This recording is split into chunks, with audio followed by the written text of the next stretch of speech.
All right, welcome to another edition of In Conversation. And as you can see, today's special guest, none other than Malcolm Bruce. Welcome. Hey, thanks for having me. Yeah, great to sit here and talk to you about this great brand new album that came out in November on Cordo Valley Records. Tell us about Heavenly Cream, an acoustic tribute to Cream. Yeah, I mean, it's been a wonderful project to be involved with. It was initiated by Cream lyricist Pete Brown, who passed away last year. Um, so, yes, through his discussions with the label, we put this project together. We recorded at Abbey Road with a host of wonderful musicians, Joe Bonamassa, Bobby Rush, Deborah Bonham, and the list goes on. So yes, and Ginger Baker himself, one of the original members of Cream, came in on a couple of days and recorded with us as well. So that was really exciting. Ended up being, I believe, his final recording sessions before he passed away in 2019. So Bernie Marsden, another guy that we lost last year from Whitesnake, wonderful person. He's all over the record. So yeah, I mean, ask away questions because I can take it in any direction. There's so much to say. Yeah, yeah, it's just amazing with all the talent that you guys were able to get to come in and play on this record. You got and the best part is you bring in Paul Rogers who closes out the album. Just a phenomenal lineup to say the least. So you seem like you play on every single track. Tell us about how you came involved with the project. I knew Pete for my whole life. Before I was born, he was collaborating with my dad, and I guess they started writing together in 1966. And wow, that's a long time ago now. It's crazy, isn't it? We better get our act together. No, it's interesting. So, he goes right back to that time. He goes back even further to he was really one of the early British beat poets. So there's a famous concert when Allen Ginsberg came over, I believe it was 1960, and they did a kind of spoken word poetry night in London. So Pete goes all the way back to that time as a poet, and then Ginger Baker actually initially brought him in to work with him in Cream, but their collaboration as songwriters didn't kind of work out. So he moved over to work with my dad, and Ginger actually ended up writing a song with my mum called Sweet Wine, which is on this record. Um, so yes, Pete was started off this process, and then he asked me to get involved. Bernie Marsden, Rob Cass, who produced the record, and Rob has a long history working with Bernie, so that was easy for us to get this kind of core group together. We also had Mark Waters, who directed a kind of making of documentary at Abbey Road called the Cream Acoustic Sessions. That's available to stream online, I believe. And then we just started reaching out to people to see who we could get commitment from, and Bobby Rush came on board, which was wonderful, amazing guy. And Bernie Marsden was friends with Joe Bonamassa, so that was kind of easy to reach out to Joe. And so yeah, I mean, it was just really one of these things where it's kind of organic. It's like who makes sense for the project in terms of the history and friendship and collaboration and all of that kind of stuff. So yeah, it kind of came together naturally. Really. So, how did you guys decide to make it more an acoustic album? That's something you don't really see too often. So it makes this a very unique collection, the way you guys went about it here. Yes, I mean, I think I'm glad I didn't make that initial decision. I think again that was Pete Brown with the record label, and it just gives it a different angle. Um, it's sort of, I mean, lots of people have covered Cream songs over the years, but I'm not sure it's the right approach to redo, try and do it this, like with wailing electric guitars and all this big sound that they were famous for making. It was just quite interesting to say, okay, let's strip it down to the actual songs and the melodies and see what's there. And the songs, I believe, all hold up beautifully in that sense. So yes, entirely acoustic record, but it still feels like a full band performing. It's not acoustic in the sense of one guitar and a voice. It's fully orchestrated. We have string arrangements and horn arrangements and stuff as well. So, but we just had that proviso. Nobody is allowed to switch on an amp. Now, is there any songs that you found that you go, wow, this really came out a lot better than I could have ever imagined? Were there any that really stood out for you? Well, I love all the songs. I grew up around my dad, and I wasn't born during the original Cream days, but obviously it was a major part of my life. So I got to know the music intimately, and then I performed it with my dad as well. Some of the songs. I'm not sure if there's any one particular favorite. I mean, I really love the aspect of these great artists coming in and sort of interpreting the material. So you know, you have Bobby Rush come in singing. I don't know. Willie Dixon's Spoonful, and you know, Bobby is a legend. You know, he's part of that true blues tradition in the States. You know, and so he kind of is a sort of validation through that process, and his approach to it is much more, you know, American blues than Cream did it in a sense. You know, Cream, like the British bands, I guess, are famous for stealing the Black American music and kind of reinterpreting it through the eyes of skinny, spotty white people living in London in the 60s or whatever, you know. So it's like interesting, and it added something. It created this whole new genre, which the British then kind of took back to the States. So it's like a collaboration in itself, really, the actual music.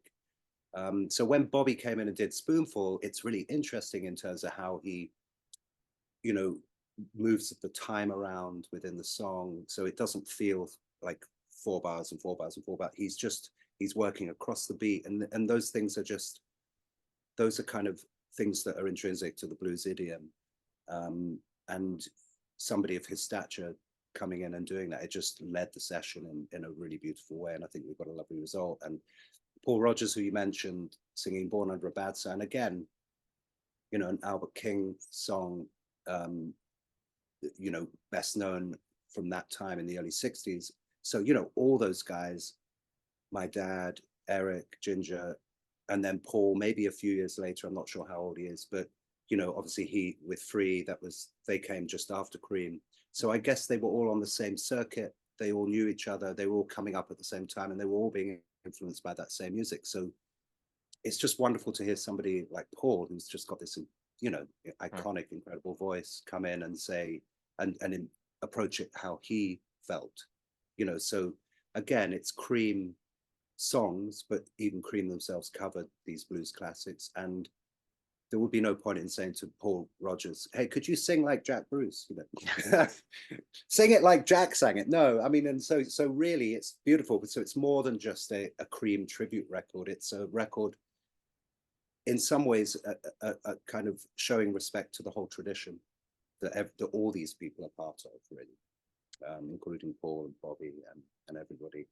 And you know, Deborah Bonham told me herself that when she was a kid, her brother John would play Cream records to her when she was, you know, a little kid. She's quite a lot younger than John was. Uh, so yeah, I think it's just music that we all share, you know, part of this tradition. Okay. So the one thing I was just amazed at, like for Cream themselves, just amazing how over the course of, I would say within the last 20, I mean, obviously you've been around it the whole time, but it seems like their legacy just continues to grow and grow, considering how short of a period of time that they were actually around for. Yeah, I mean, I might be slightly biased because it's my dad's band, you know, with Eric and Ginger, but I think it was a very unique band. The quality of musicianship, the ability to improvise, the great songwriting, and all the kind of disparate influences. We've talked a bit about the blues, but there's psychedelia, there's pop, there's rock, there's African elements, and there are folk elements, like especially Scottish folk music that my dad had in his background. So it's very unique. The sound of the band is very unique. It's a trio, maybe one of the first power trios in that sense. So there's a lot of space for each musician to express themselves and not be kind of, okay, there's a second guitar player and a keyboard player, so what shall I play, so it's kind of the freedom. There's a freedom in it. And as we know, the people that understand the history of Cream, they played these kind of 3-minute pop songs, but especially when they started coming over to the US to tour, a lot of the audiences would shout out, just play, man, so they'd actually just kind of go off on a musical journey, a musical exploration, improvising on the form of the song. And the song, it's all blues based music, so the forms are very simple and they lend themselves to that kind of exploration. So I think because of those elements, it's just always being born anew. It's always the opportunity, sure, a cover band can play it exactly like it is on the record. And I'm always amazed by that because I can't, that's not really what I'm interested in myself. I'm interested in it being a sort of alive, organic form of music that can be taken forward and always be fresh. And I'm actually working with Ginger Baker's son, Kofi Baker. We're going to be out doing the music on the road coming up later this year. So I mean, amongst all the other projects I've got going and he's got going, we want to sort of honor our parents' legacy and keep that going because it's just such wonderful music to play. Yeah, it was just billed as like the Sons of Cream tribute thing. Yes, Yeah. yes, yeah. We've done quite a lot in the past, but we took a break and we're putting it together again, and we've got a lot of interest from the business. So yeah, I think it's a nice thing to do, and audiences love it. They've always loved. They seem to love coming to this, having the experience of, this kind of music. So yeah, it's a win-win. Any chance you guys might make it over on this side of the world? Yes, absolutely. Yeah, we're working on it. It looks like we've got a really good agent that's just come up. It's very early days because we've only just been talking about this since the beginning of January, but it looks like we've already got a good agent for the US to look at. Probably, I would say, like maybe some dates over the summer, but certainly September, October, November, I would imagine we'll get a nice tour going right across the States. That's what we're hoping. All right. So, what can you tell us about some of the other things that you've been working on? Well, my scale practice on the piano, or what? What would you like to know? I mean, I'm kind of, I've always felt a little bit like an outsider, and that probably sounds a bit contradictory, being that my dad was famous and all of that. But I've always sort of charted my own path, and I'm still doing that. So I'm developing contemporary classical opera projects, and I've got a new record that I'm working on called Fake Humans and Real Dolls, which is a kind of rock record of my own songwriting. So I'm hoping to get that out later this year and make some impact with that. I'm really excited about that. And I'm just playing a few gigs around the UK as well over the next few months.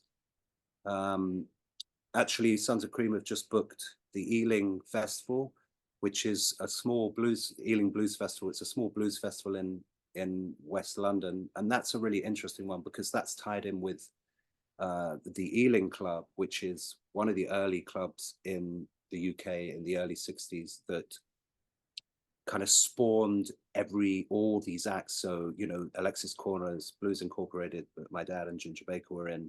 Before Ginger, it was Charlie Watts on the drums. Mick Jagger would sit in.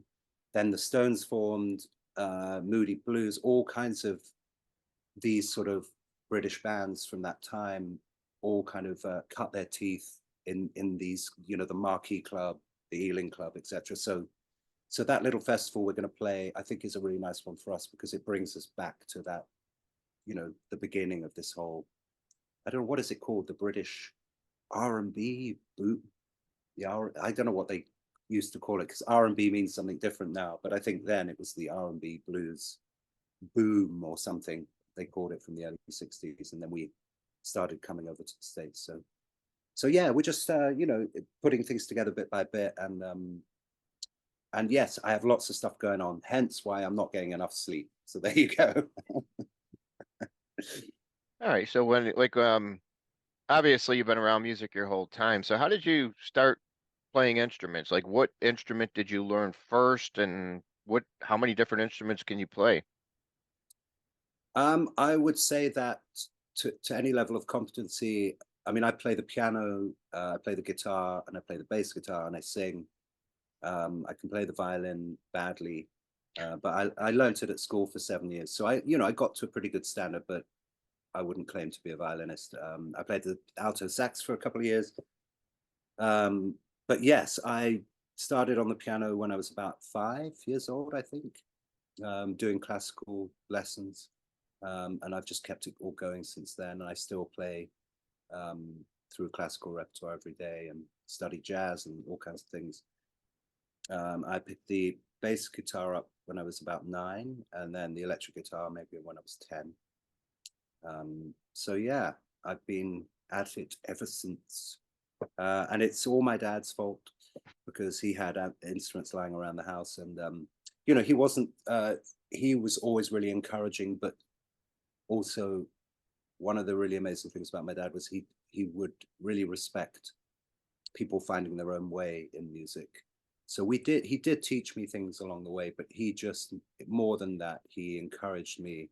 And as I got older, we started just playing music together, improvising, or he'd bring me in to play on his records, or I would help behind the scenes with certain things or whatever. So he kind of gave me a good grounding. And then as I got into my teen years, I started meeting other musicians and working. I think I did my first professional gig when I was 15 or 16, which is probably not that young, because if you ask Kofi Baker, I think he was on the old grey whistle test hitting a drum with his dad when he was 3 or something. So it's not that impressive, but so yeah, I've just been doing it constantly since, and you know trying at all costs to avoid having to get a real job. Now, yeah, obviously you played with a wide variety of people throughout your career there and everything. So what type of music do you like that we would be surprised from somebody with your background? Like what artists do you find to be, some of your favorites? I mean, I have a incredible diverse interest, which I think, again, I was lucky that my dad, even though my dad's best known for being in Cream, he had this incredibly diverse career, and he had an interest in music. So I think once we dive deeply enough into music, we begin to understand that form is form and genre is genre, but there's something deeper than that which is unified. And so I like everything. I mean, um, Igor Stravinsky, or but I like FKA Twigs. I mean, I like creative people. Um, so yes, it's difficult for me to pinpoint exactly who I'm a fan of, because I think it's all in the moment, and there's so much great stuff coming out. Um, a lot of it under the surface a little bit, because of the nature of the industry. Um, but yes, difficult to say exactly what would be surprising, because if I said Alan Holdsworth, you'd say yes, but your dad worked with Alan Holdsworth. You know, even though he's a quote unquote obscure, probably the greatest, one of the great, jazz fusion guitarists of all time. Um, Amazing talent, but was never commercially successful in the same way that perhaps you could think of big rock acts and stuff like that. So I don't know whether that would be surprising to people. Probably not. That I'm a fan of Alan. I don't know. So yeah, everything. I mean, I listen to Jeff Buckley a lot. I've been listening to Jeff Buckley a lot recently, Mhm. um, and but also practicing scales on the piano. So there you go. That's kind of how interesting is that? But that's the thing. I think once you're a musician, the focus tends to be on an internal process, more than obviously we're influenced by everything as well as Mhm. extra musical aspects to our experience. But ultimately, I think the goal, or what we would desire as an artist, is to discover our own voice within our own musical expression and how we do things. rather than copy other people or want to be, so sometimes I'll go through phases where I'm actually not listening to anything because I don't want to be affected by other Mhm. people's ideas. And it's not because I'm selfish, it's because I'm trying to discover a subjective approach to creation rather than I think I'm going to steal. What a great idea. I'm going to, having said that, I mean, that's what everybody did, I can't remember, but a friend of Keith Richards told me once that the way he writes is he'll stick a record on, maybe it's Chuck Berry or somebody, and he'll kind of start jamming along and then he'll be inspired by the people that he was, he was inspired by those people when he was starting out. And I think a lot of people might take that approach because, popular songwriting is by its nature a formatted thing. It's radio friendly. It's meant to be compact and have sections and all that. Otherwise, it's progressive rock or whatever. So yeah, I think everyone finds their different approach to how they're influenced. Um, but ultimately, I'm wanting to explore my own kind of language, which in all humility, because that's who I am, rather than trying to be like somebody else. Which sounds ironic doing a Cream tribute record, but I think that ties into how we wanted to create something new out of this material rather than just copy what those guys did. Because that'd be pointless because they did it so incredibly well. There's no point in competing with those iconic recordings. So yes, I think if I was to say what was my interest in music, it's always innovation, moving forward, looking, but also having a deep respect for the past as well. I think we're in an interesting time. There's incredible creativity going on here and there, but there's also an incredible amount of conformity to what's expected by the industry because then they can sell a commodity. And I think, even though I understand that, I think there's also a need for us to break through that and be more authentic. I think we need that in the world right now. And if any of us can play a small part in that through our own creative expression, I think that's a healthy thing. We're seeing it all over the world. We're right at this kind of apex of where's the world heading? Are we all going to conform to some totalitarian concept, or are we going to move more to a kind of sense of freedom of choice and the governments are working for the people, not people working for the governments. And Yeah. it's a crazy time, and it's not about left or right or Trump or Biden or anything like that, because it's all of that is the game show on the surface, but behind, what do we as individuals, especially in the US, I guess you guys, your whole society is based on the principle of freedom, so but I think, and the US reflects everything else, reflects the US, because the US is in many ways the great country on the planet, so we look up to you guys in many ways in that sense to kind of keep us free. So I think musical and creative expression can reflect that, or can be in opposition to that, ideas. We don't want to be controlled by, what are we allowed to say and not allowed to say and things like that. It should be the freedom within creative expression. So, and that has to come from within, I think. So that's a very long-winded answer to trying to get out of naming anybody in particular. Sorry. FK Twigs, though, she's really cool. She's a kind of like performance artist. If anyone doesn't know about her, she's worth checking out. But very pop oriented, but somebody that's got her own thing going on. But there's plenty of other examples. Yeah. All right. Well, is there any last words you want to say? Any last things you want to mention before we let you go here? Just if people want to check out Heavenly Cream, it can go on quartovalleyrecords.com. That's QUARTO valleyrecords.com. And there's downloads. There's a lovely double vinyl package.